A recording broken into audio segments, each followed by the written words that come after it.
The large-scale recordings of neural activity are essential for understanding the functional organization of the brain, but recording from a single animal is impractical because the recordings are often noisy. Here, we recorded the activity of 40,000 neurons in zebrafish larvae, and recorded the activity with a data-driven generative model.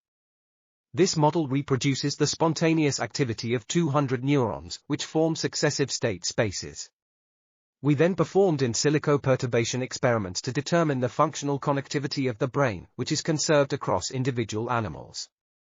Our results demonstrate the utility of generative models in recording large-scale neuronal data.